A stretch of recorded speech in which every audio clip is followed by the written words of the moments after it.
kesempatan pagi ini saya akan memberikan pemaparan tentang budaya positif. Mudah-mudahan kegiatan ini dapat berjalan lancar dan nantinya kita dapat menerapkan budaya positif ini di sekolah kita. Budaya positif ini sangatlah baik sekali untuk kegunaannya atau untuk menunjang kita sebagai seorang guru.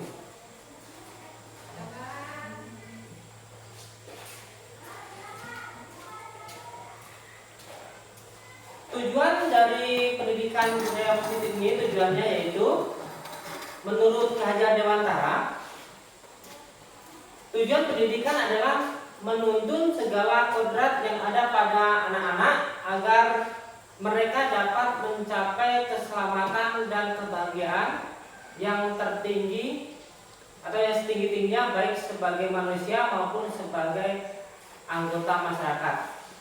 Oleh sebab itu, pendidik itu hanya dapat menuntun tubuh atau hidupnya kekuatan kodrat yang ada pada anak-anak agar dapat memperbaiki tingkah lakunya, bukan dasar atau hidup tubuhnya kekuatan kodrat anak.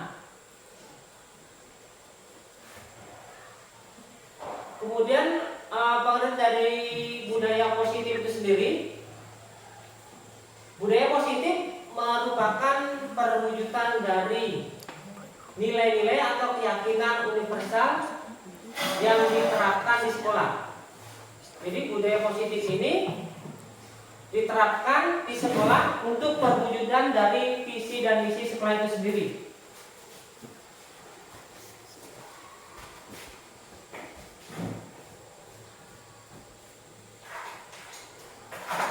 Kemudian budaya positif itu sendiri merupakan suatu pembiasaan di sekolah kita. Misalnya sekolah kita ini banyak budaya-budaya positif yang telah kita lakukan, tetapi dalam pelaksanaan belum kita cantumkan atau belum kita tuliskan di dalam agenda sekolah kita.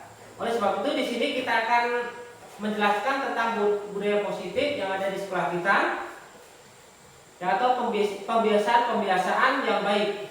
Pembiasaan itu mencakup sikap atau perilaku maupun tutur kata dari setiap warga sekolah.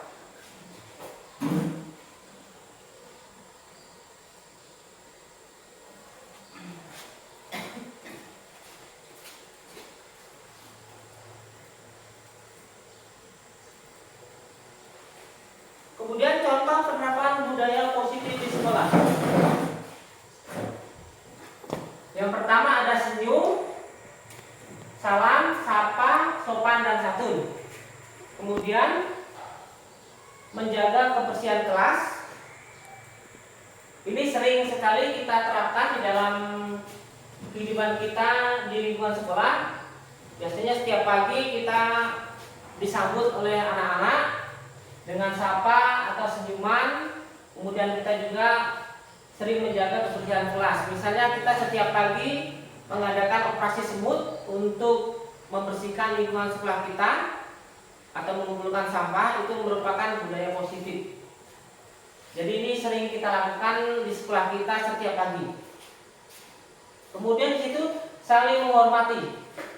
Nah, saling menghormati ini adalah sikap saling menghormati sesama dewan guru, sesama peserta didik dan yang lainnya. Kemudian di situ ada toleransi. Nah, toleransi ini banyak menyangkut tentang keyakinan. Nah, di sekolah kita ini banyak sekali keyakinan kita. Di sini ada beberapa macam agama. Di sini ada Islam, Katolik, dan Protestan. Nah, di sini sikap toleransi sangatlah diperlukan untuk menjaga keharmonisan di sekolah kita.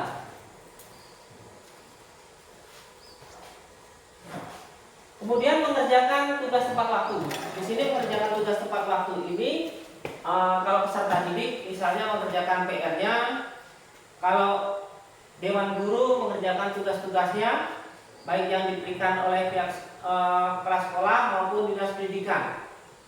Itu merupakan mengerjakan tugas tepat waktu. Kemudian menyanyikan lagu wajib nasional. Jadi menyanyikan salah satu wajib nasional ini biasa kita lakukan ketika kita melaksanakan proses belajar mengajar. Sebelum kegiatan dimulai, alangkah baiknya kita menyanyikan lagu nasional. Itu untuk mempertebal kita sebagai warga negara, kemudian menghargai waktu. Jadi dalam menghargai waktu merupakan contoh budaya positif juga. Berdoa sebelum pelajaran dimulai. Nah, ini pasti kita lakukan nih sebelum kegiatan belajar mengajar. Pastilah kita terlebih dahulu berdoa dengan beserta diri kita. Itu pasti kita lakukan dan sering kita lakukan di dalam proses kegiatan belajar mengajar. Ini contoh-contohnya. Nah, di sini kita ambil ini adalah operasi semut. Contoh pelaksanaan budaya positif. Ini operasi semut untuk mengambil sampah-sampah. Kemudian ini piket bersama. Ini merupakan contoh budaya positif yang harus kita lestarikan untuk mencapai lingkungan setelah kita yang bersih. Kemudian termasuk baris berbaris. Nah, ini baris berbaris ini terkadang sering tidak kita lakukan. Nah, ini nanti kedepannya bisa kita lakukan agar kita lebih tertib. Jadi dengan budaya positif yang tadi dicontohkan dapat menumbuhkan sikap gotong royong, mampu melakukan kegiatan secara bersama-sama, sehingga tercapai kolaborasi yang baik antara warga sekolah, adanya rasa peduli satu sama lain. Jadi dengan adanya positif ini banyak sekali manfaatnya bagi kita. Jadi kita bisa berkolaborasi dengan siswa, dengan warga sekolah yang lain. Bisa kita di situ kita ambil contoh dari gotong royong, dicerminkan dalam contoh tadi melakukan operasi semut itu merupakan contoh gotong royong. Jadi ketika kita melaksanakan operasi semut tadi bersama-sama beramai-ramai dengan pekerjaan atau mengumpulkan sampah yang begitu banyak dapat terselesaikan dengan cepat karena kita saling bergotong royong dengan baik itu siswa maupun guru.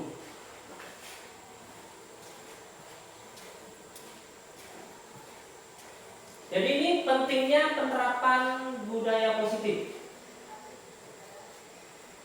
Jadi dengan budaya positif dapat menumbuhkan sikap gotong royong tadi ya. Dengan budaya positif ini kita nanti diharapkan lebih lagi untuk diterapkan di sekolah kita. Kemudian tujuan budaya positif di sekolah kita.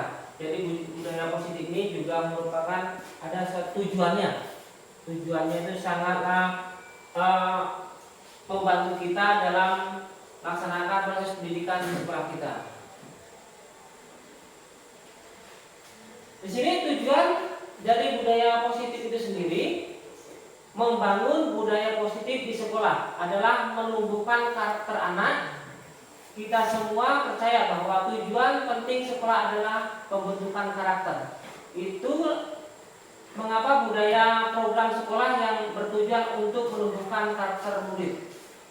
Jadi tujuan budaya positif ini tujuannya untuk menumbuhkan karakter. Jadi menumbuhkan karakter ini bukan dari hanya belajar. Jadi karakter anak di situ haruslah kita pupuk, harus kita tingkatkan. Karena karakter ini merupakan hal penting untuk menjadi dasar pendidikan atau untuk menumbuhkan rasa tanggung jawab terhadap peserta didik kita. Jadi karakter ini adalah tujuan dari budaya positif itu sendiri untuk menumbuhkan karakter anak.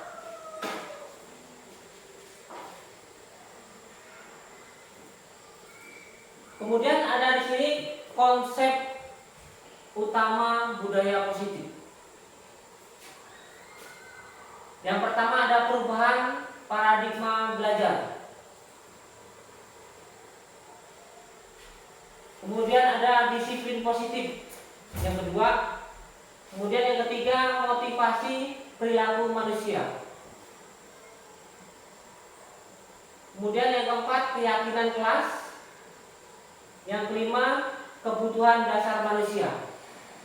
Yang keenam posisi kontrol guru. Yang ketujuh segitiga restitusi. Nah di sini mungkin dari 1 sampai 6 ini sering kita lakukan, tetapi ketika kita bicara tentang segitiga restitusi, mungkin Bapak Ibu guru baru dengar sekarang kan? Ya. Ada yang pernah dengar tentang segitiga restitusi? Nah, kan ini merupakan bagi kita ilmu baru yang harus kita terapkan tentang segitiga restitusi ini dan akan kita bahas di sini. Kita akan bahas yang nomor 1 dulu tentang perubahan paradigma belajar.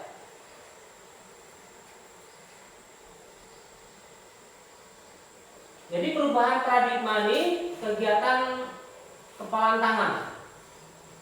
Ada A dan B.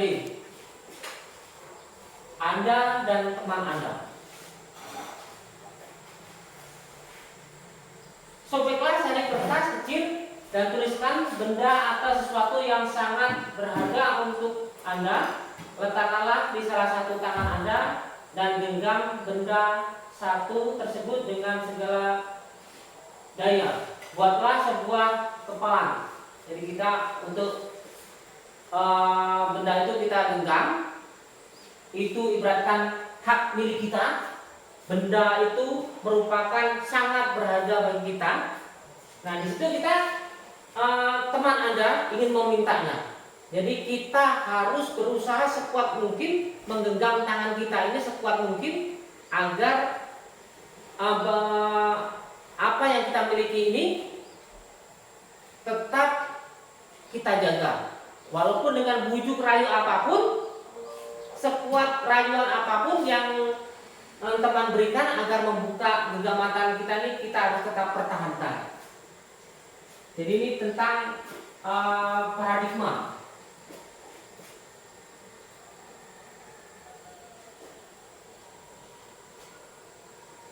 Kemudian perubahan paradigma tentang teori kontrol, teori pilih, dan ilusi kontrol. Yang satu ilusi guru mengontrol murid.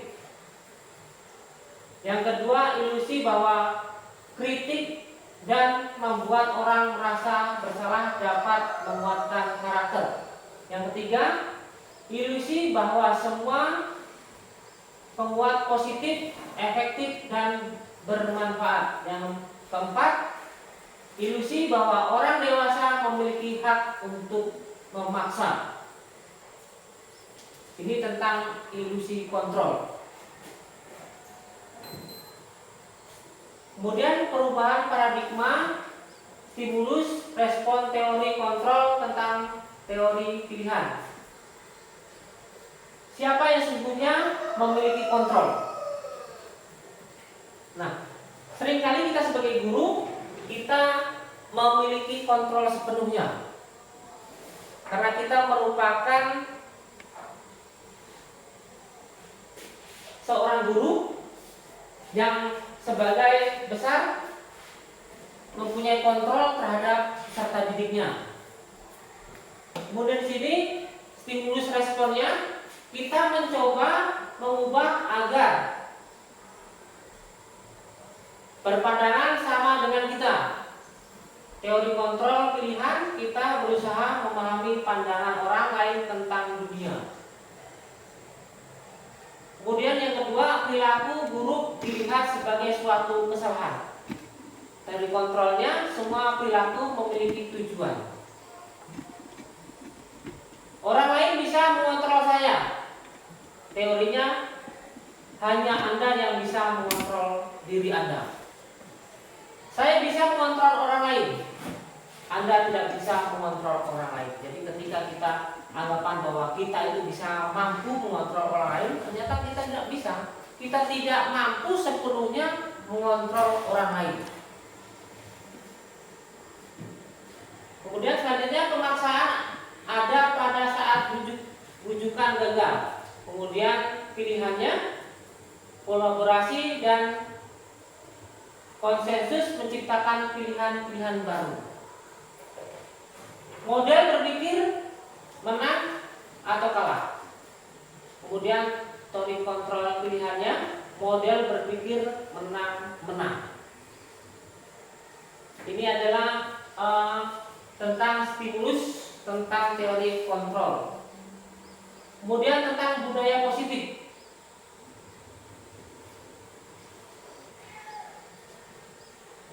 Berdasarkan dari bahasa lain, disiplina yang artinya belajar. Makna asal dari kata ini berkonotasi dengan disiplin dari murid, Socrates atau dan Plato. Disiplin dari membuat orang menggali potensinya menuju sebuah tujuan apa yang dihargai. Kemudian dalam budaya kita, makna kita disiplin telah berubah menjadi sesuatu yang dilakukan seorang pada orang lain untuk mendapat kepatuhan. Jadi di sini kita sering sekali disiplin ini diungkapkan agar orang lain itu patuh kepada kita. Itu tentang disiplin. Makna-makna disiplin dari kita. Kemudian tujuan dari disiplin itu sendiri. Tujuan dari disiplin positif adalah untuk menanamkan motivasi kepada semua siswa kita agar mereka menjadi orang yang mereka inginkan dan menghargai diri sendiri dengan nilai-nilai yang mereka percaya. Motivasi ini berasal dari diri siswa atau internal, sehingga akan berdampak jangka panjang dan tidak akan terpengaruh dengan adanya hukuman dan hadiah. Jadi disiplin positif ini lebih bagus daripada menerapkan aturan-aturan. Jadi disiplin positif ini pengaruhnya cukup luas. Dia berasal dari diri dalam kita masing-masing. Dikeluarkan, jadi ingin tergerak untuk melakukan perubahan yang lebih baik.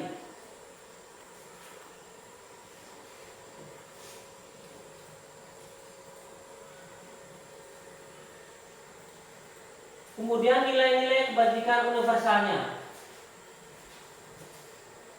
Nilai-nilai kebajikan adalah sifat yang positif manusia yang merupakan tujuan mulia yang ingin dicapai setiap individu. Nilai tersebut bersifat universal dan lintas bahasa, suku, agama maupun latar belakang. Jadi inilah nilai-nilai kebajikan universalnya.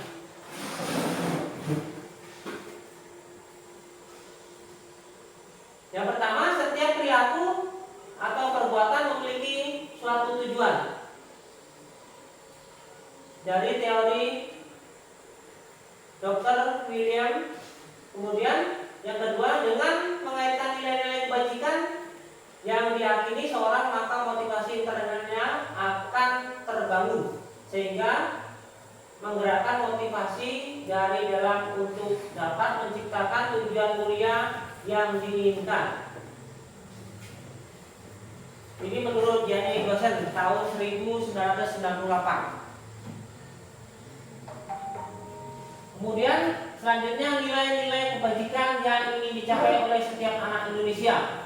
Itu kita kenal dengan profil pelajar Pancasila. Dan ini kita sudah terapkan di sekolah kita tentang nilai-nilai tentang pelajar Pancasila, dan sudah kita terapkan karena kita sudah menerapkan kurikulum merdeka. Jadi nilai-nilai profil pelajar Pancasila ini ada beberapa, diantaranya beriman, bertakwa kepada Tuhan Yang Maha Esa. Itu ya nilai yang pertama dan harus sebagai dasarnya. Jadi beriman dan bertakwa itu sebagai nilai dasar pendidikan profil pelajar Pancasila dan berakhlak mulia. Kemudian nilai yang kedua mandiri, bernalar kritis,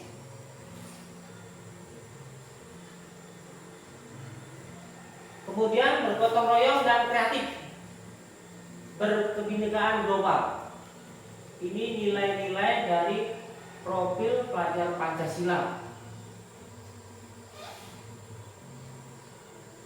Kemudian yang ketiga kita bahas tentang motivasi perilaku manusia.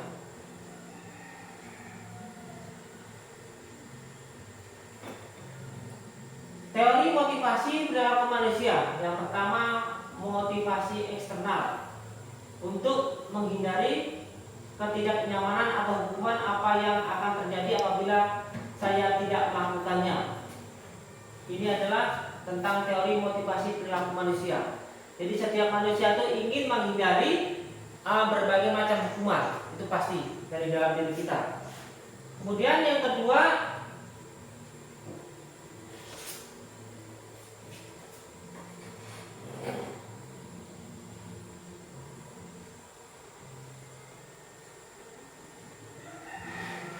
untuk mendapatkan imbalan dari orang lain. Intuisi apa yang akan saya dapatkan apabila saya melakukannya. Jadi seringkali kita ingin berbuat, tapi kita sendiri ingin meminta imbalan. Itu dari motivasi eksternal.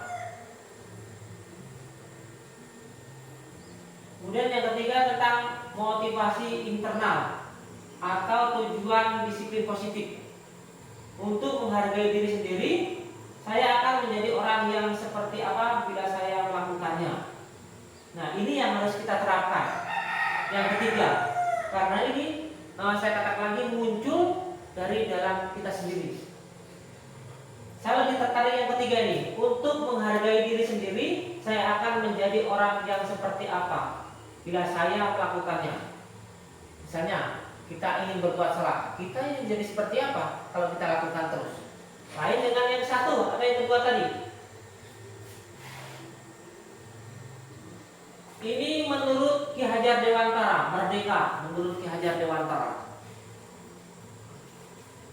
Merdeka itu artinya tidak hanya terlepas dari perintah, akan tetapi juga cakap buat memerintah diri sendiri. Jadi kita merdeka itu artinya tidak hanya terlepas dari perintah. Itu menurut Ki Hajar Dewantara. Kemudian kita seringkali dihukum dengan penghargaan, kan?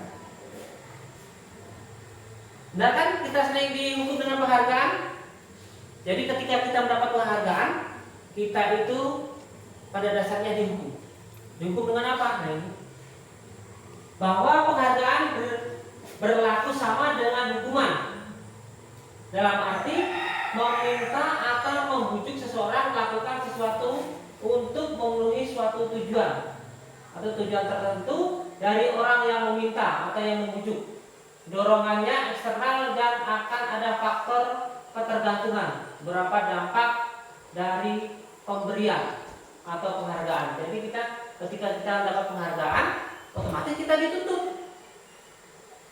Jadi dalam kegiatan proses belajar mengajar, ketika misalnya anak dapat menjawab, ibu kasih hadiah misalnya. Siapa yang bisa menjawab pertanyaan ini, saya akan kasih hadiah. Itu adalah sama dengan penghargaan memberikan hukuman. Karena anak tersebut akan dituntut dan akan ketergantungan. Oh, saya harus bisa menjawab biar saya mendapatkan hadiah. Kan tergantungan. Akhirnya ketika tidak diberikan hadiah, anak tersebut tidak mau menjawab. Berarti itu kurang baik di dalam proses kegiatan belajar mengajar. Karena ada pengaruh jangka pendek dan jangka panjangnya. Penghargaan juga menghukum. Penghargaan mengurangi ketepatan, penghargaan tidak efektif, penghargaan merusak hubungan. Jadi kan merusak hubungan. Ketika anak anak tersebut sudah bermaksimal untuk mendapatkan sesuatu tapi tidak kita berikan, berarti kan kita merusak hubungan antara yang pemberi dan penerimanya.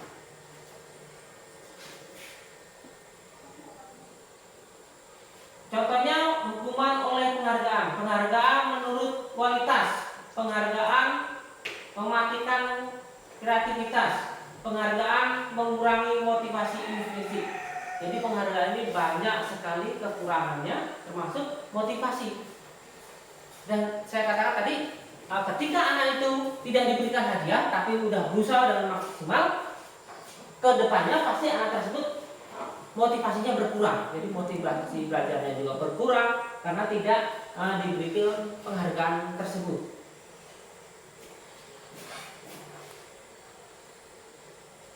Bentuk program kebajikan apresiasi.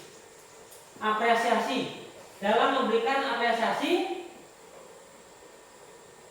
atau pengakuan perlu diingat beberapa hal. Yang pertama, beri pengakuan secara khusus, beri pengakuan secara pribadi, beri pengakuan kepada semua murid atau bergantian.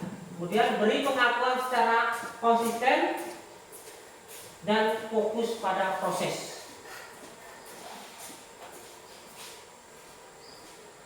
Contoh pengakuan atau apresiasi kebajikan. Jadi ada contohnya, misalnya di sini ada pembuka, nilai kebajikan dan situasinya. Di sini pembukanya contohnya, kemarin saya perhatikan, nilai kebajikannya rasa empatimu besar sekali. Situasi, pada saat menolong murid baru di kelas kita. Itu contohnya. Kemudian yang kedua, saya menghargai, nilai kebajikannya kepedulianmu. Situasi, pada saat kamu membantu teman-temanmu, itu tugas kelompok. Kemudian contoh yang ketiga, terima kasih untuk, nilai kebajikannya rasa tanggung jawabmu. Kemudian situasinya, pada saat kamu membuat kertas-kertas yang berserakan di lantai. Kemudian tindakan guru, hukuman atau konsekuensi. Nah, antara konsekuensi dan hukuman itu berbeda. Di sini contohnya, tindakannya mencatat 100 kali di dalam buku kalimat. Ya, saya tidak akan terlambat lagi karena terlambat ke sekolah. Diminta untuk mencatat 100 kali atau 100 lembar. Itu zaman dulu sering dilakukan, kan kita sebagai guru, itu merupakan hukuman. Kemudian lari mengelilingi lapangan basket 2 kali karena terlambat hadir di sekolah. Itu juga termasuk hukuman.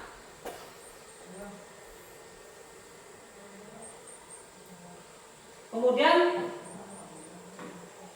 menggantikan kertas tugas teman yang tidak dicoret-coret. Kemudian itu konsekuensi. Satu, ini lagi, murid diminta untuk push up 15 kali. Ini biasanya guru olahraga. Pak Jai, jangan dilakukan lagi ya. Sering ini termasuk hukuman. Kemudian membersihkan tumpahan air di meja tulis karena tersenggol pada saat belajar. Itu merupakan konsekuensi. Jadi dia sudah tahu ketika dia bersalah, kemudian karena sesuai dengan dia menyenggolkan gelas air tumpah dan dibersihkan, itu merupakan konsekuensi dari perbuatan. Kemudian murid disuruh untuk tidak menggunakan sepatu seharian di sekolah karena tidak menggunakan sepatu hitam. Nah, biasanya kalau kita muridnya tidak menggunakan sepatu atau sepatunya salah pakai, kemudian kita hukum tidak pakai sepatu seharian selama sekolah, itu termasuk dengan hukuman. Di sini ada perbedaan hukuman dan konsekuensi. Contohnya, Contoh dari hukuman, sesuatu yang menyakitkan harus terjadi. Jadi hukumannya sifatnya menyakitkan dan harus terjadi. Kalau konsekuensi, sesuatu harus terjadi. Beda kan? Gimana perbedaannya? Kata menyakitkan. Menyakitkan berarti kan memberikan efek jera. Jadi siswa itu nanti merasa tersakiti dengan adanya hukuman, tapi dengan konsekuensi sesuatu harus terjadi. Jadi tidak ada beban karena siswa tersebut memiliki konsekuensi apabila melakukan kesalahan. Kemudian contoh yang kedua, membuat anak sakit fisik maupun hati untuk jangka waktu lama. Jadi tujuan dari hukuman itu kan biar mereka fisiknya bisa tersakiti, misalnya dengan push up dia kan bisa capek, berarti fisiknya. Kemudian untuk jangka waktu lama, fisik maupun hati. Jadi ketika anak itu diberi hukuman, selain fisik, dia tuh dalam hatinya tak sakit. Efeknya apa? Siswa itu bisa dendam dengan kita sebagai guru, atau merasa tidak senang karena dihukum atau dipermalukan. Jadi selain dari fisik, hati juga dapat kena juga mengalami sampai jangka waktu lama. Jadi sifat dendamnya bisa timbul kepada peserta didik kita. Kemudian untuk konsekuensinya, anak menghargai disiplin. Kemudian contoh berikutnya, mendorong anak menyakiti diri sendiri. Itu contoh hukuman. Kalau contoh konsekuensinya, mendorong anak agar mudah menyesuaikan diri. Itu merupakan contoh dari perbedaan hukuman dan konsekuensi. Jadi di sini menurut Bapak Ibu mana yang lebih bagus? Antara hukuman dengan konsekuensi. Kalau dari contoh-contoh ini, menurut Bapak, coba menurut Bu Sri. Konsekuensi ya. Mengapa konsekuensi, Bu Sri? Mungkin karena dilihat dari kalau hukuman itu kayaknya lebih dikatakan takut mengental anak, kalau untuk konsekuensi untuk pendidik. Ya betul. Bagus ya, Bu Sri ya. Jadi kalau hukuman itu dikatakan menyakitkan, yaitu membuat efek jera tetapi menyakitkan. Tapi kalau konsekuensi ini sifatnya mendidik, timbul dari dalam diri peserta didik sendiri.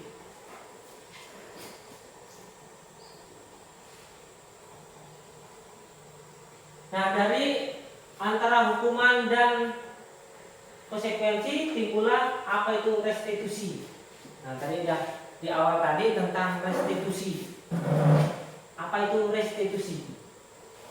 Jadi restitusi adalah proses menciptakan kondisi bagi murid untuk memperbaiki kesalahan mereka sehingga mereka bisa kembali pada kelompok mereka dengan karakter yang lebih kuat.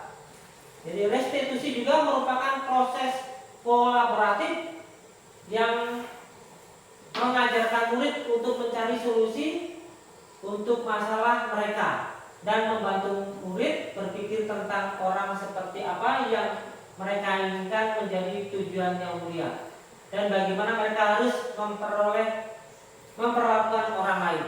Jadi ini tentang restitusi.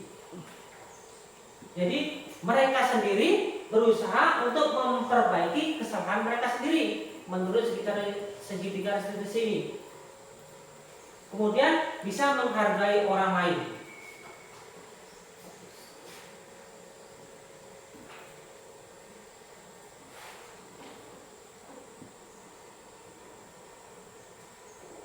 Kemudian di sini tentang identitas gagal, hukuman, identitas sukses, disiplin. Contohnya sesuatu yang menyakitkan harus terjadi. Konsekuensi sesuatu harus terjadi, restitusinya restitusi merupakan pilihan.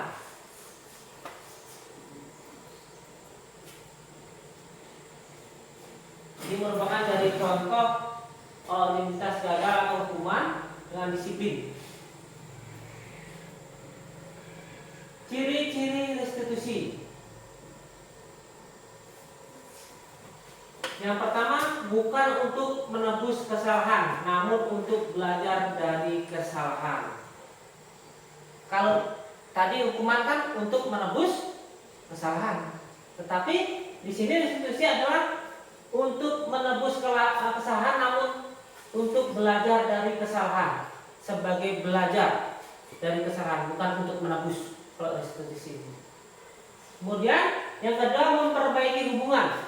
Mungkin hubungannya dengan guru, dengan rekan peserta didik lain ketika dia berkelahi, akan memperbaiki hubungannya. Lain kalau dengan hukuman. Hukuman biasa menyebabkan orang lebih sakit hati lagi karena diberikan hukuman atau tindakan fisik yang menyakitkan hati maupun fisik orang lain. Beda dengan restitusi, ini justru untuk memperbaiki hubungan. Kemudian tawaran, bukan paksaan. Jadi ditawarkan oleh peserta didik itu sendiri untuk memperbaiki hubungan dengan orang lain. Yang keempat, restitusi menuntut untuk melihat ke dalam diri. Kemudian yang kelima, restitusi mencari kebutuhan dasar yang mendasari tindakan. Yang keenam, restitusi dari diri adalah cara yang paling baik. Ini tentang ciri-ciri restitusi.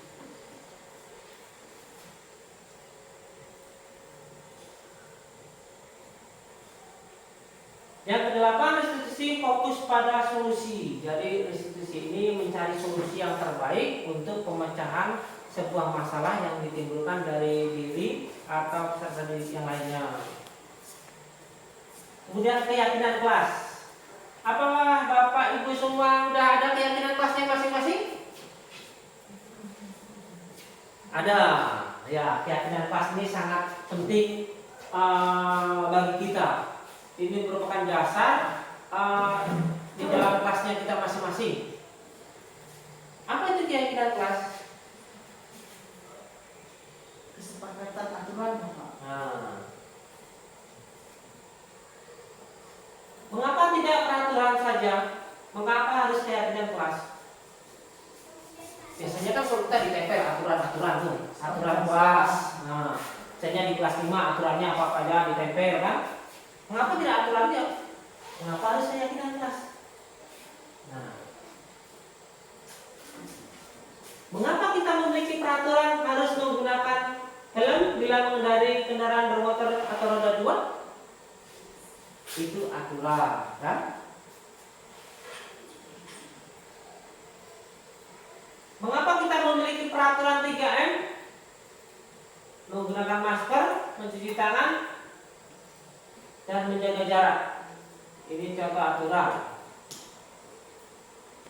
Kemudian untuk mendukung motivasi intrinsik, kembali nilai-nilai keyakinan lebih mengarahkan seseorang dibandingkan mengikuti serangkaian peraturan. Jadi peraturan itu ditujukan untuk seseorang untuk mengikutinya. Kalau aturan. Sedangkan keyakinan itu merupakan nilai-nilai kebaikan atau prinsip-prinsip yang disepakati secara universal. Orang akan lebih semangat atau tergerak untuk melaksanakan keyakinan daripada mengikuti aturan. Nah, kata lain, keyakinan ini adalah prinsip-prinsip bersama. Misalnya dalam satu kelas, apa-apa yang harus tidak kita laksanakan. Nanti akan saya berikan contoh. Merupakan suatu kesepakatan. Satu kelas itu apa kesepakatan kita ketika kita belajar? Misalnya, kita tidak boleh buang sampah dalam kelas. Itu kan kesepakatan. Tidak boleh berbicara ketika proses belajar berlangsung atau ketika guru sedang menjelaskan materi, misalnya seperti itu. Itu tentang keyakinan kelas.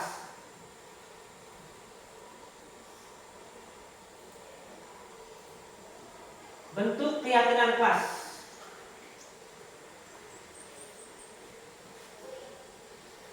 Keyakinan kelas bersifat lebih abstrak daripada peraturan yang lebih rinci dan nyata. Yang kedua, keyakinan kelas berupa pernyataan-pernyataan universal. Pernyataan keyakinan kelas selalu dibuat dalam bentuk positif. Yang keempat, keyakinan kelas harusnya dibuat tidak terlalu banyak sehingga mudah diingat dan dipahami semua anggota kelas. Jadi kalau peraturan itu biasanya kalau di SD dia ditempel menggunakan spanduk 1 sampai 20. Akhirnya peserta didik tidak ada yang ingat akan aturan-aturan itu. Tapi ketika keyakinan sifatnya simpel, karena berasal dari peserta didik yang ada di situ, otomatis mereka akan selalu ingat keyakinan kelas yang sudah buatnya. Karena simpel itu sehingga mereka lebih berusaha untuk menaatinya, untuk menjaga keyakinan kelasnya. Kemudian keyakinan kelas hendaknya sesuatu yang dapat diterapkan di lingkungannya itu. Semua anggota kelas hendaknya ikut berkontribusi pembuatan keyakinan kelas. Otomatis berkontribusi karena di dalamnya adalah semua peserta didik kita, dan mereka juga yang membuat keyakinan secara bersama-sama, baik dengan gurunya, dengan peserta didiknya bersama-sama membuat tentang keyakinan kelas. Semua anggota kelas bersedia meninjau kembali keyakinan kelas dari waktu ke waktu. Nah, selalu ditinjau. Misalnya 1 bulan sekali, apa yang kurang bisa ditambahkan, atau yang tidak sesuai bisa dihapus. Langkah-langkah pembentukan keyakinan kelas. Ya, jadi ini ada langkah-langkahnya dalam pembentukan keyakinan kelas. Yang pertama, memberikan kesempatan kepada semua siswa untuk berpendapat tentang peraturan yang perlu disepakati di kelas. Jadi kita memberikan ruang yang luas atau memberikan kesempatan kepada peserta didik kita peraturan mana yang akan kita jadikan sebagai keyakinan kelas itu. Kemudian yang kedua, mencatat semua masukan siswa di papan tulis atau di kertas besar sehingga semua siswa bisa melihatnya. Jadi ketika keyakinan kelas itu sudah selesai dibuat, ditempel di kertas, misalnya kertas atau papan tulis atau papan pengumuman yang ada di kelas, ditempel di situ keyakinan kelas 5 misalnya. Kita tempel di situ apa-apa aja keyakinan kelasnya agar mereka selalu ingat dengan keyakinan kelasnya. Kemudian yang ketiga, menyusun keyakinan kelas sesuai dengan prosedur pembentukan keyakinan kelas dan ubahlah kalimat negatif menjadi kalimat positif. Contohnya jangan membuang sampah sembarangan menjadi buanglah sampah pada tempatnya. Kemudian yang keempat, meninjau kembali daftar pendapat yang telah dicatat. Jadi apa-apa yang sudah dicatat tadi ditinjau kembali kita sebagai seorang guru. Kemudian yang kelima, meninjau ulang keyakinan kelas secara bersama-sama. Jadi selalu ditinjau mana yang sesuai, mana yang tidak sesuai. Yang keenam, setelah keyakinan kelas selesai dibuat, maka semua anggota kelas dapat meninjau ulang kembali. Nah, karena dibuat bersama-sama, ditinjau juga secara bersama-sama. Keyakinan kelas dapat ditempel di dinding kelas agar mudah dilihat.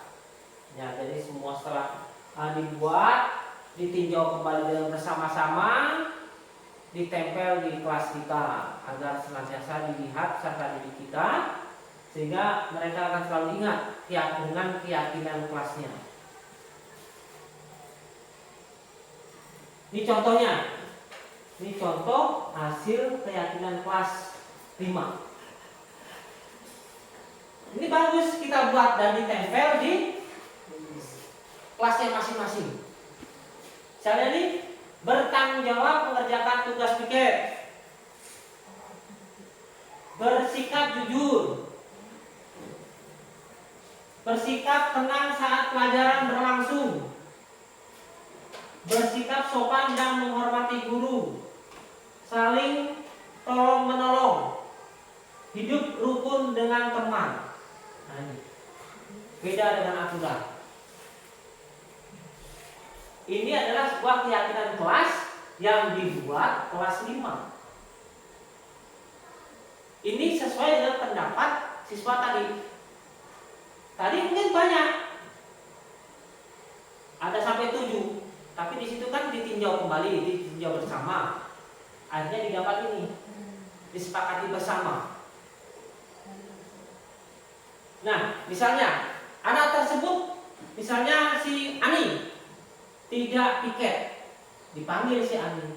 Ani, kamu tidak piket hari ini. Menurut kamu keyakinan kelas mana yang kamu langgar? Nah, ini berarti kan yang pertama, bertanggung jawab mengerjakan tugas piket. Apa tindakannya selanjutnya gitu tentang keyakinan kelas ini. Jadi ini sangat bagus diterapkan di kelas kita sebagai pengganti aturan.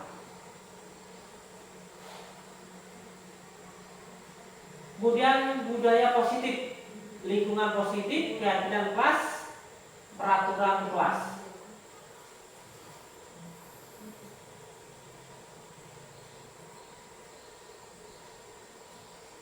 Kemudian kegiatan pendalaman keyakinan kelas, tabel T dan Y.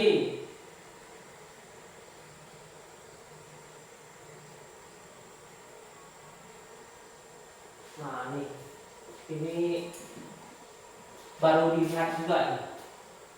Banyak yang tahu tentang keyakinan kelas tabel T dan Y.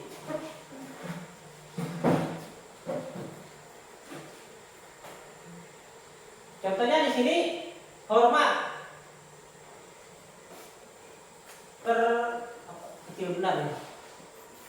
Hormat, kami meyakini bahwa sangat penting untuk menghormati semua orang dan barang milik orang lain.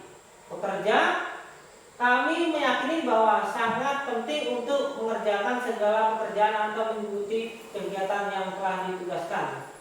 Diterima dan dimiliki, kami meyakini bahwa sangat penting untuk merasa diterima pada satu kelompok dan saling peduli satu dengan yang lain.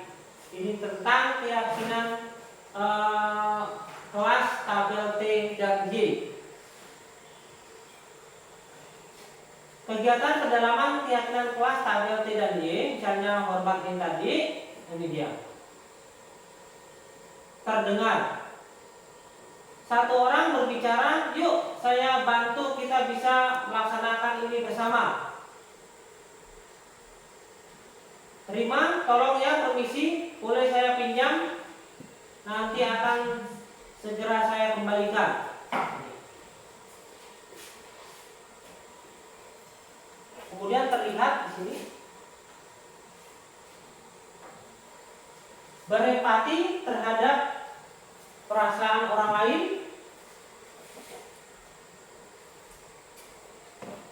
memegang barang milik orang lain hanya dengan izin, kemudian mendengarkan dengan seksama, senantiasa berbuat baik dan berbagi. Kemudian berperilaku, tersenyum ramah, memberikan salam hormat, berjabat tangan, kemudian memberikan ruang bekerja, postur tubuh yang tenang. Kita lihat juga tentang hormat, tampak seperti, tidak tampak seperti. Kalau tampak seperti, datang tepat waktu. Yang tidak tampak sepertinya, sering hadir terlambat. Kemudian bekerja, tampak seperti, tekun bekerja dan menyimak guru. Tidak tampak seperti, tidak mendengarkan guru dan acuh tak acuh. Ini peraturan dan keyakinan kelas. Ini contoh peraturan dan keyakinan kelas.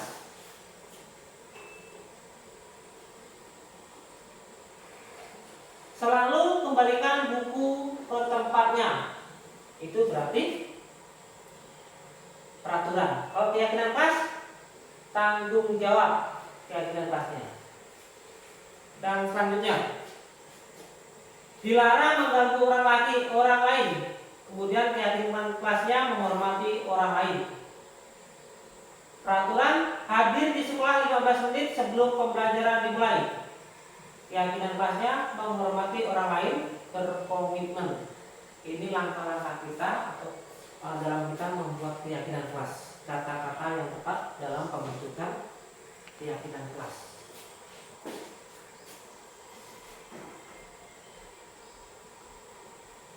Kemudian 5 kebutuhan dasar. Ada yang tahu 5 kebutuhan dasar? Kalau Bu Sri atau Bu Rina, apa kebutuhan dasarnya? Beras. Yang ini apa? Kebutuhan dasar manusia. Ya, makan pokok lah.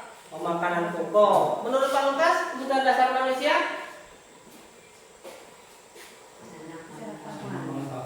Sandang, pangan, papan. Coba kita lihat. Kebutuhan 5 kebutuhan dasar manusia.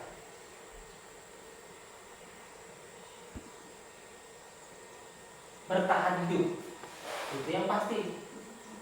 Siapa yang mati? Iya, Pak. Nah, Mesti makan.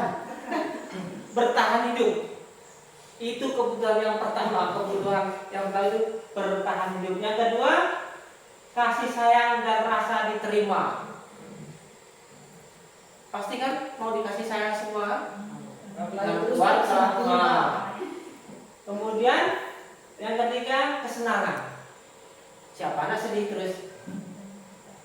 Kemudian yang keempat, penugasan. Penguasaan. Ya, penguasaan. Kemudian yang kelima, kebebasan. Ini kebutuhan dasar manusia.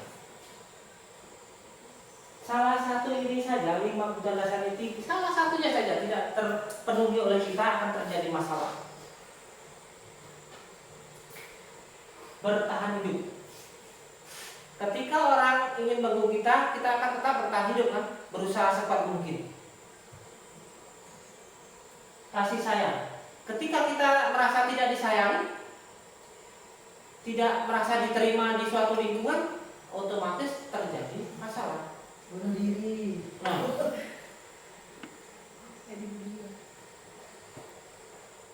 kemudian untuk menanggulanginya ada 5 posisi kontrol guru. 5 posisi kontrol. Yang pertama, penghukum.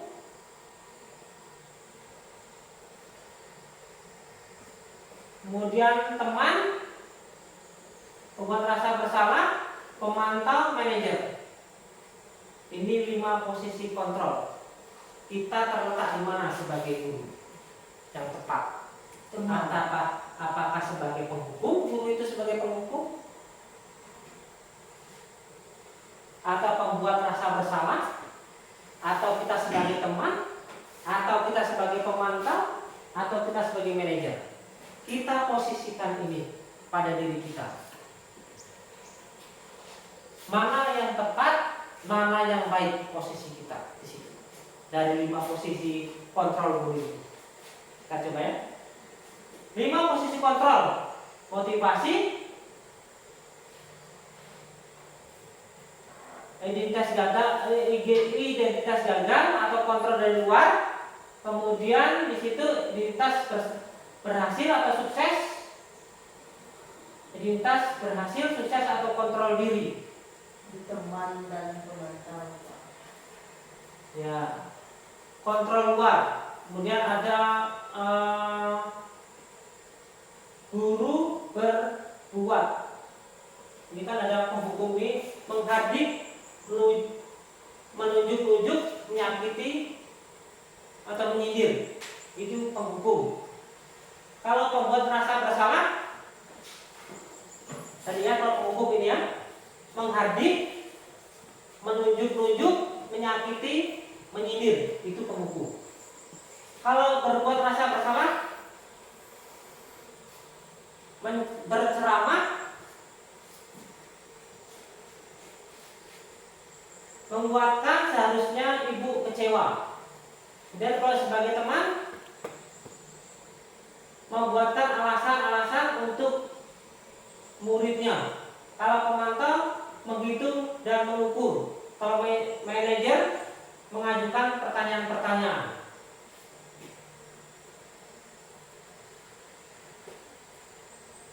Ini contohnya juga sebagai penghukum.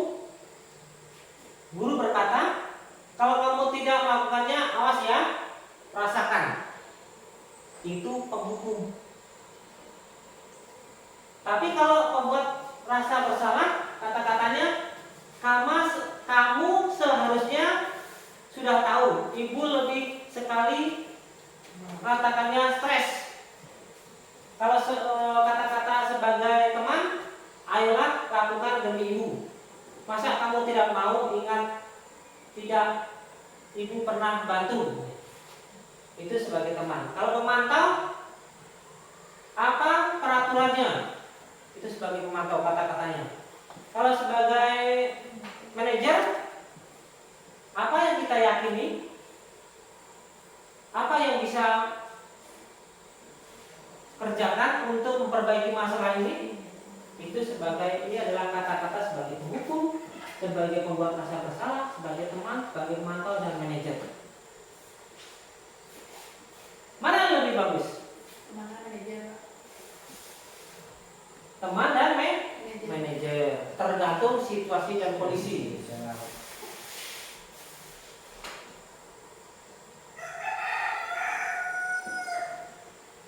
Nah, ini ada video tentang posisi kontrol.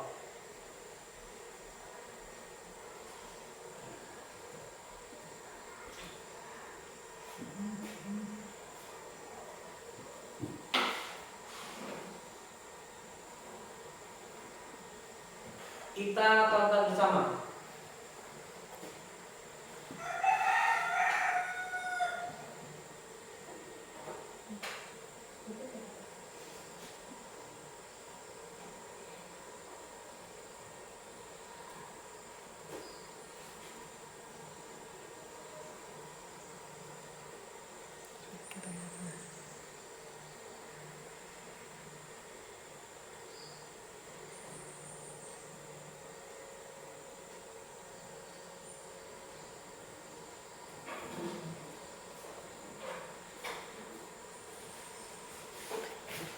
Suaranya sebentar dulu bisa.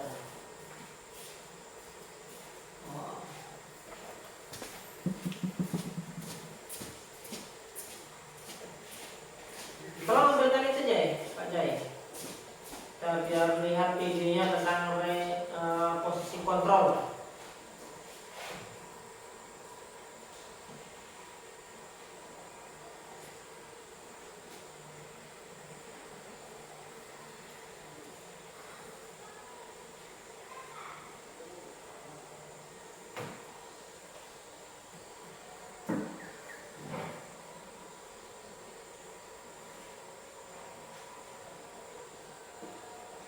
Di sini ada contoh video atau perbuatan dari 5 posisi kontrol tadi.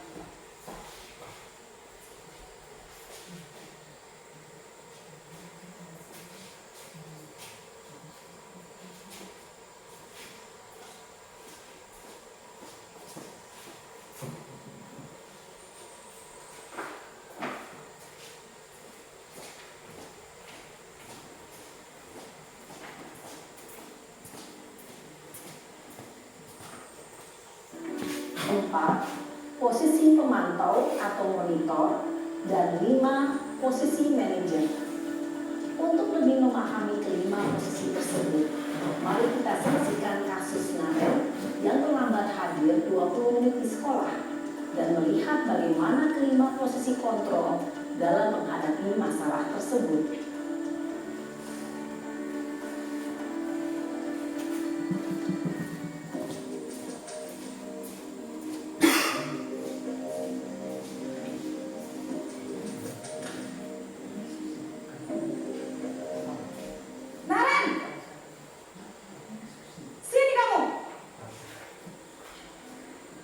Selamat pagi Bu. Selalu terlambat. Kamu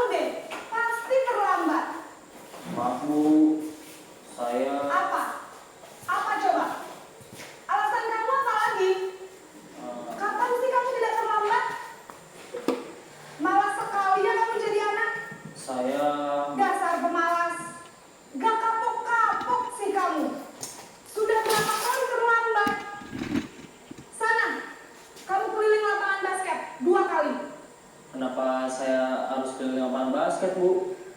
Kenapa? Kamu melawan ibu? Berani-beraninya jawab. Sudah terlambat, masih berani jawab pula. Sekarang, keliling lapangan basket 5 kali sekalian. Biar kapok. Cepat. Pergi sana ke lapangan basket. Posisi penghukum biasanya berbicara dengan nada tinggi, menghardik, menunjuk-nunjuk, Yang video pertama tadi merupakan contoh hukuman posisi bisa berupa penghukum. fisik maupun psikis. Ibu dan bapak guru hebat. Dampak yang terjadi pada murid ketika guru berada pada posisi penghukum adalah murid cenderung akan memberontak, bahkan menyimpan dendam.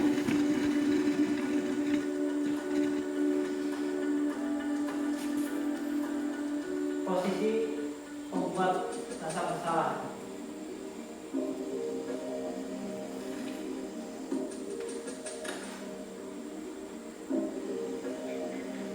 Naren!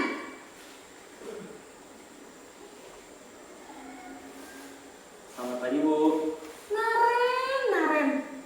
Kamu kenapa terlambat lagi, nak? Ya Tuhan, Naren. Kamu senang ya bikin ibu susah ya? Kalau kamu terlambat lagi, nanti ibu yang ditegur bapak kepala sekolah, nak. Disangka ibu tidak bisa membina kamu. Duh, gimana ini? Maaf, Bu. Duh, Gusti Naren. Kamu suka ya kalau ibu ditegur bapak kepala sekolah? Terus, sekarang ibu harus tulis apa ini di buku absen? Ini kamu sudah sering terlambat loh. Ibu harus apa coba? Maaf, Bu. Maaf sekali. Ya sudah, lain kali jangan bikin ibu susah lagi ya nak ya. Ibu tidak akan kuat lagi kalau kamu begini terus. Bisa jantungan kalau ibu ditegur bapak kepala sekolah. Sana cepat ke kelas. Maaf ya, Bu. Maaf sekali. Posisi pembuat rasa bersalah berbicara dengan nada tenang, cenderung lembut. Namun kata-kata yang diutarakan membuat murid merasa menjadi orang yang gagal, memandang buruk dirinya sendiri, merasa tidak berharga, dan tidak sanggup membahagiakan orang lain. Ketika guru mengambil posisi pembuat rasa bersalah, murid akan menganggap dirinya yang bersalah dan ia akan menyimpan emosi negatif tersebut di dalam dirinya.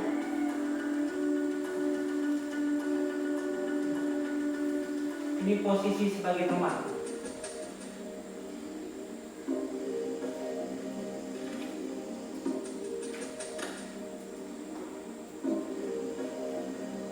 Naren!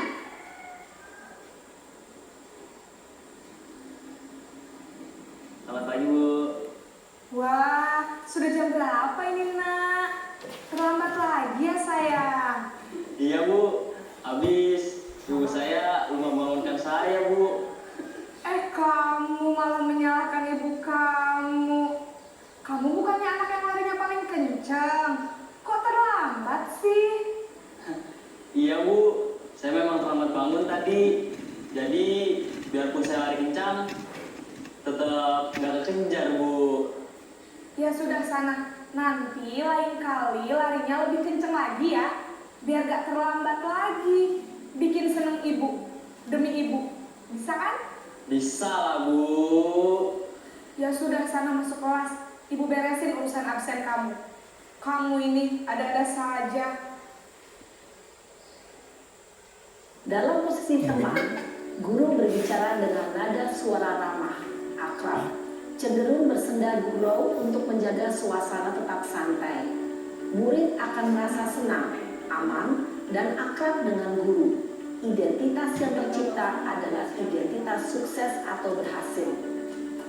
Namun, perlu diingat, karena ini masih dorongan eksternal, maka ada faktor ketergantungan dari murid kepada orang tertentu. Di sini, guru aksennya, sehingga di lain waktu, murid bisa berperilaku baik, namun hanya kepada orang-orang tertentu saja.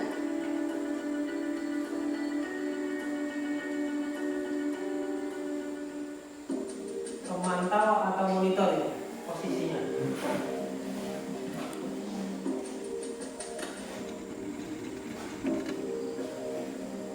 Naren,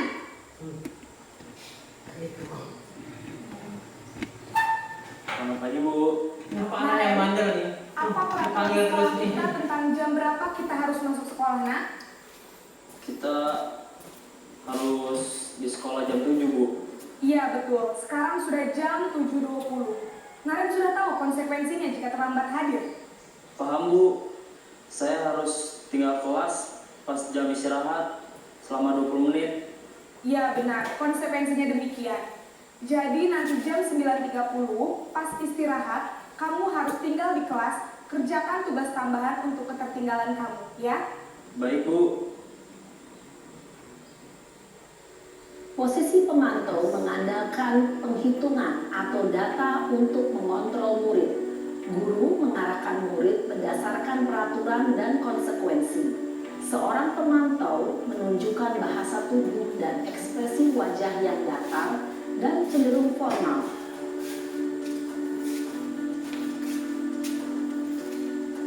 Yang terakhir tentang posisi sebagai manajer.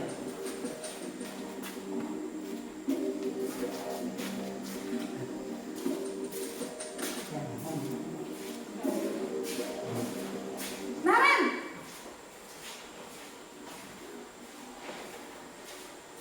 Selamat pagi Bu. Selamat pagi, Naren. Maaf Bu, saya terlambat. Iya, sekolah masuknya jam 7, sekarang sudah jam 7.20. Jadi sekarang bagaimana nih, Naren? Maaf Bu, saya lupa setel alarm saya semalam. Baiklah, menurut kamu, keyakinan sekolah yang mana yang perlu kamu tingkatkan? Menghargai diri sendiri dan orang lain mungkin ya Bu. Setuju.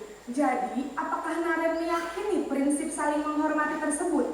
Iya Bu, saya meyakininya. Apakah Naren bersedia memperbaiki masalah keterlambatan ini? Bersedia Bu. Bagaimana kamu akan perbaiki masalah keterlambatan ini? Saya akan coba untuk tidak lupa menyetel alarm saya Bu. Baik, kalau Naren lupa menyetel alarm di rumah, ada orang yang kira-kira bisa bantu mengingatkan tidak? Ada Bu, kakak saya, Kak Emma. Ada lagi selain Kak Emma? Selain Kak Emma, ada ibu saya. Baik, jadi yang mengingatkan Naren adalah Kak Emma dan ibu kamu ya? Kira-kira akan mulai setel alarm kapan nih, Naren? Setelah pulang sekolah, akan segera saya lakukan. Baik, jadi Naren akan setel alarm untuk bangun besok pagi dan akan diingatkan oleh kakak dan ibunda Naren ya. Ada lagi yang mungkin perlu dilakukan, Naren, agar tidak terlambat bangun lagi. Tidak ada Bu. Baik, Naren, terima kasih untuk kerjasama kamu. Sekarang kamu perlu kembali ke kelas untuk belajar. Baik Bu, terima kasih. Posisi manajer adalah posisi kontrol yang disarankan untuk membimbing murid memiliki sikap disiplin yang positif, yaitu murid yang mandiri, bertanggung jawab, dan dapat memecahkan masalah. Tujuan dari posisi ini adalah agar murid dapat berefleksi atas tindakannya. Guru akan dengan tulus memberikan pertanyaan-pertanyaan bermakna, sehingga membuat murid dapat belajar dari kesalahannya dan mencari sebuah solusi untuk menyelesaikannya. Ibu dan bapak guru hebat, setelah mengamati adegan kelima posisi kontrol tadi, kira-kira posisi mana yang paling ideal? Posisi mana yang dapat menunjang motivasi intrinsik murid? Ya, tentu posisi manajer. Posisi ini memang posisi ideal yang ingin dituju setiap pendidik. Pada posisi inilah, guru dapat menerapkan disiplin positif yang berpihak pada murid, yang memerdekakan murid. Perjalanan seorang pendidik tentunya tidak mudah untuk sampai pada posisi seorang manajer. Namun, tujuan kita pasti, yaitu menciptakan murid-murid yang mandiri, merdeka, dan bertanggung jawab. Semoga penggambaran 5 posisi kontrol yang telah diperlihatkan ini dapat menjadi ajang refleksi bagi kita semua, agar dapat terus mengasah dan menerapkan disiplin positif yang memerdekakan murid. Mari terus berlatih dan bersemangat. Selamat menerapkan. Salam dan bahagia Ibu dan Bapak Guru hebat.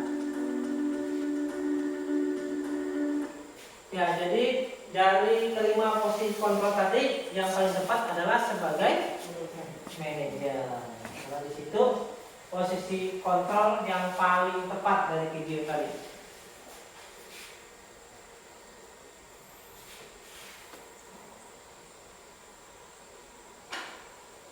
Dari posisi kontrol kita menuju segitiga restitusi.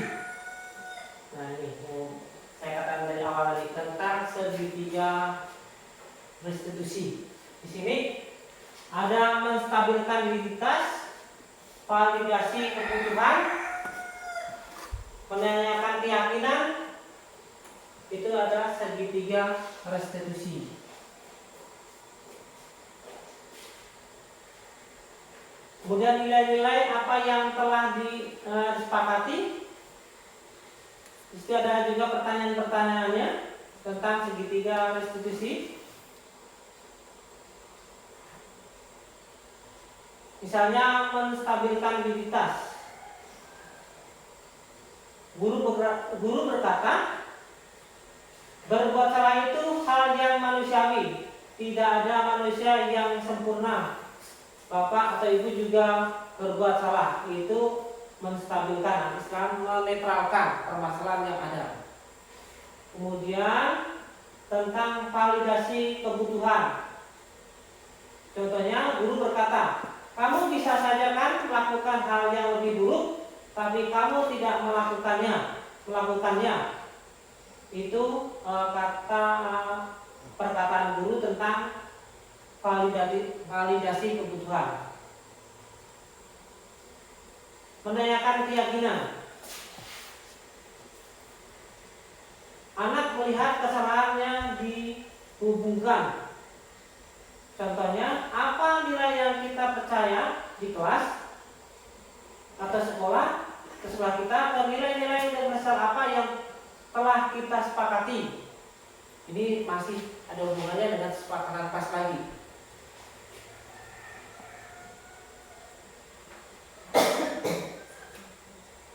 Kemudian di sini juga ada video restitusi ya, tentang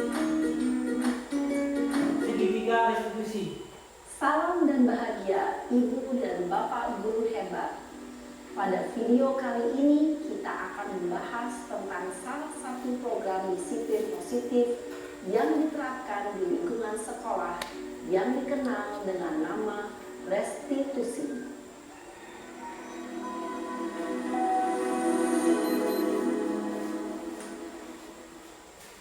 Restitusi dikembangkan oleh pakar pendidikan Diane Gosling, berlandaskan pada teori kontrol Dr. William Glasser. Segitiga restitusi adalah suatu proses dialog yang dijalankan oleh guru atau orang tua agar dapat menghasilkan murid yang mandiri dan bertanggung jawab. Pada saat guru di posisi manajer, aspek yang dikembangkan pada murid adalah motivasi intrinsik, sehingga penanaman nilai-nilai kebajikan dapat tumbuh dan berkembang menjadi suatu kebiasaan positif yang akhirnya membentuk karakter murid. Proses dialog ini terdiri dari tunjukkan bagaimana seorang guru berada dalam posisi manajer. Apabila kita sedang marah, bukan? Contoh penggunaan segitiga restitusi. Proses dialog ini terdiri pada segitiga Masuk ke permasalahan ini tentang segitiga dan restitusi. Bapak Guru. Berikut ini akan ditunjukkan bagaimana seorang guru berada dalam posisi manajer menggunakan penerapan segitiga restitusi. Jadi posisi kita itu diposisikan sebagai manajer, cara penyelesaiannya menggunakan segitiga restitusi.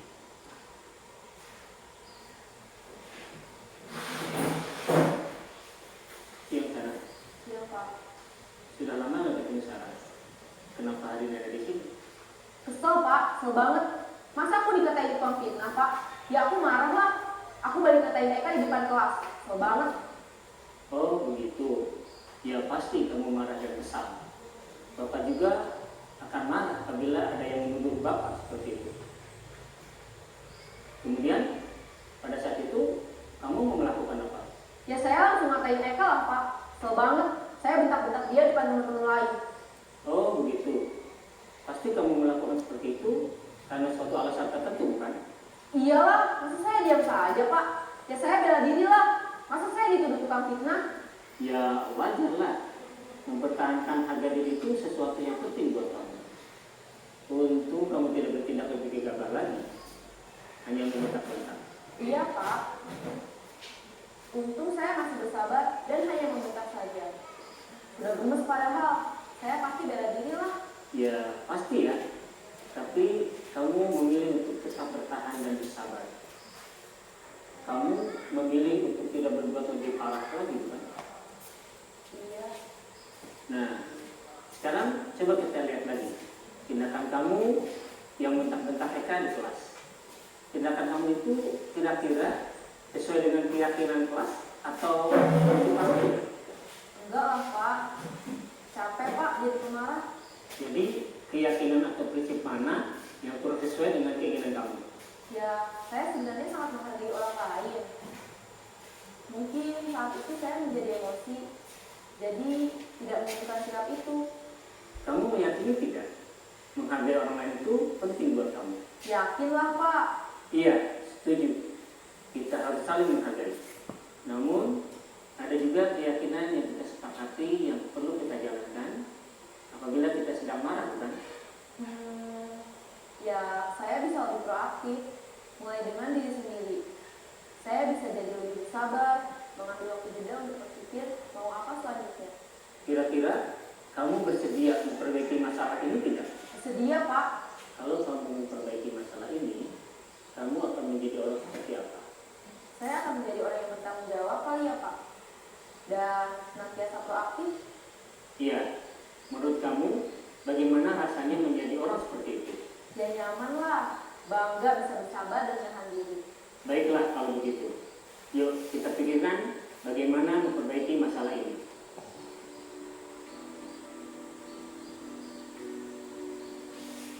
Nah ini adalah video tadi contoh kita sebagai manajer dan menyelesaikan permasalahan yang ada menggunakan segitiga restitusi.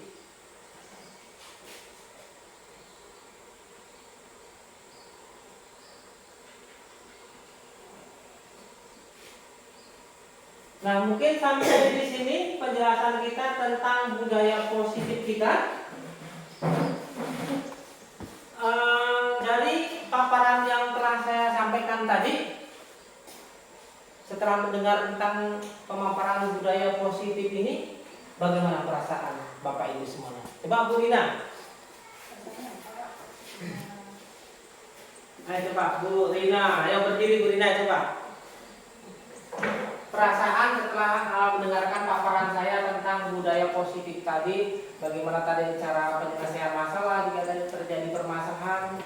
Nah, perasaan Bu Rina bagaimana? Coba. Perasaan saya ini agak rasanya senang ya Pak, karena dapat pengetahuan dan materi yang disampaikan Bapak tentang masalah budaya positif yang tadinya ada yang seperti keyakinan kelas, terus juga disepakatkan tadi tentang seperti yang kita melakukan pemungutan sampah proses setiap pagi ya Pak. Ya. Terus ada tadi yang cara kita mengatasi permasalahan. Itu aja Pak. Ya. Berarti sudah ada pencerahan atau pemanfaatan budaya positif di sekolah kita ini, tapi perlu kita tingkatkan lagi ya Bu Rina ya. Coba sekarang Bu Kama, tentang apa yang kita peroleh tadi tentang budaya positif. Coba berdiri.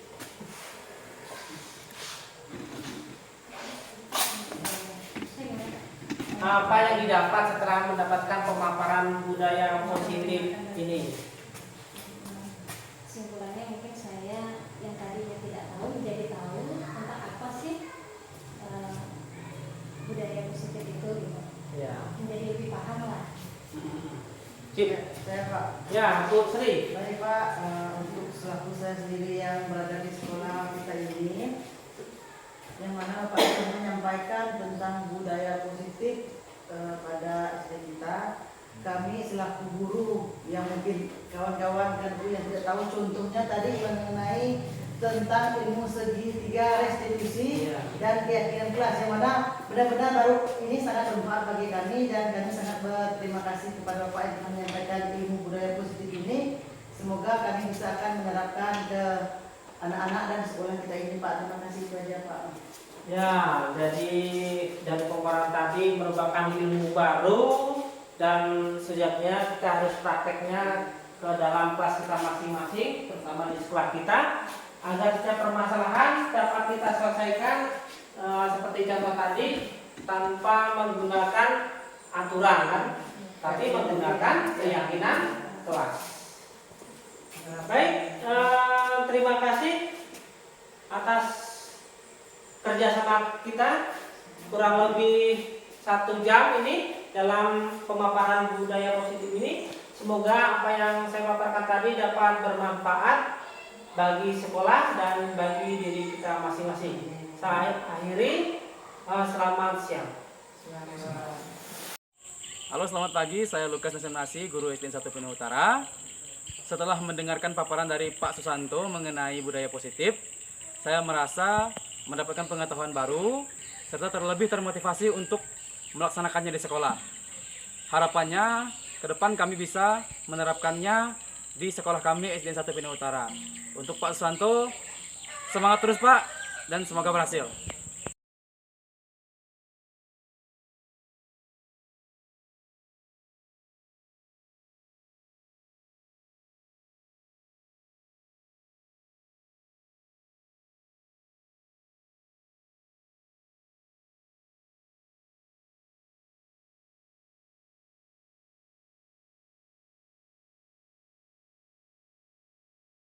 Hari ini kita akan membuat keyakinan untuk khusus kelas 5 ini ya. Yang namanya keyakinan kelas. Sekarang Bapak akan bagikan ini, nanti ditulis ya, buat keyakinan kelas kita agar kita lebih serius dalam belajar. Silakan ditulis. Menurut kalian keyakinan kelas mana, atau keyakinan menurut kalian keyakinan yang perlu kalian lakukan di dalam kelas ini agar kita belajar lebih enak dan nyaman? Silakan ditulis.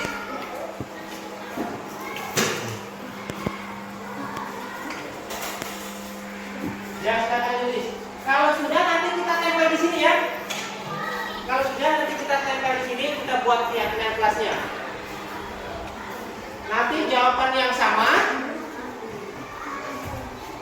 akan disatukan. Silakan. Ya, yang sudah silakan ditempel. Yang sudah silakan ditempel di sini.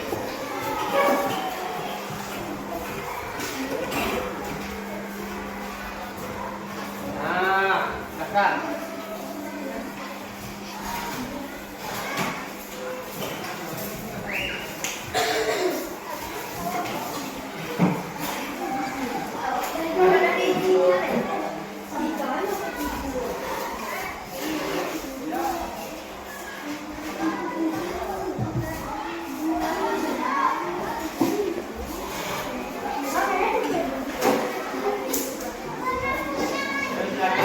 Tempel keyakinan kelasnya.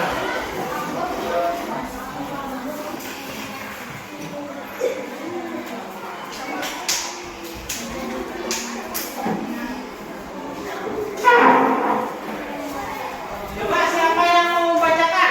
Maju ke depan. Ya, silakan maju. Gantian, ayo. Ya. Silakan maju. Membacakan jawaban dari kawan-kawannya. Diambil. Nah, nanti kita tempel sini yang sudah tempel sini. Bersikap sopan di lingkungan sekolah. Bersikap sopan di lingkungan sekolah. Setuju? Setuju. Nah, satu lagi. Ayo. Saling tolong menolong. Saling tolong menolong. Setuju nggak? Setuju. Yang sama nanti nggak perlu ya. Kita sederhanakan nanti yang sama. Ayo, satu lagi yang sudah jatuh itu. Lebih disiplin saat belajar.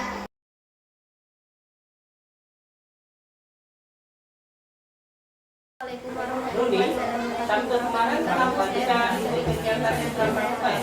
Saya merasa senang sekali diajak berdiskusi. Saya merasa Kamu senang tahu kenapa Bapak berdiskusi panggil dari di sini? kesalahan yang oleh Wah, lakukan. pasti sangat Yaitu tidak menyenangkan. mengikuti Ya, pramuka. Pak juga Pak. Saya Kita berjanji nanti ke sudah depannya diajak jika tidak piknik mengikuti sama ekstra orang tua. pramuka, saya akan Namun apa yang kamu lakukan? Semua orang sesuai dengan aturan sekolah. Bapak, kamu setiap tindakan kita pasti Saya merasa ada. senang sekali Dan kira-kira mengapa kamu tidak? Kira-kira apa keyakinan yang belum kamu tidak mengikuti pramuka. Dan saya berjanji ke depannya jika tidak mengikuti ekstra Nah, pramuka, kira-kira saya apa yang bisa kamu lakukan agar kamu bisa menerapkan apa yang sudah kamu lakukan? Kalau masih ingat, kira-kira yang kamu lakukan itu sudah sesuai dengan keyakinan pasti. Saya merasa senang sekali diajak berdiri oleh Pak Susanto untuk menemukan solusi dari kesalahan yang saya lakukan. Keyakinan Yaitu pasti. tidak Tapi kamu mengikuti sudah pramuka. paham Saya bahwa berjanji kita ke harus depannya tertib. jika tidak Nah, mengikuti ternyata ekstra kamu pramuka, saya akan tahu. izin Lalu terlebih apa dahulu dalam yang kamu lakukan atau solusi apa yang untuk mengatasi masalah itu? Rudi, Sabtu kemarin kamu tidak ikut kegiatan ekstra Saya pramuka merasa ya? senang sekali diajak berdiskusi dengan Pak Susanto untuk menemukan solusi dari kesalahan yang saya lakukan. Wah, Yaitu tidak pasti mengikuti sangat pramuka. menyenangkan. Saya Bapak berjanji juga ke pasti depannya sangat jika jika tidak diajak mengikuti piknik ekstra pramuka, sasi saya akan untuk tanggung jawab apa yang kamu lakukan dari pergi dan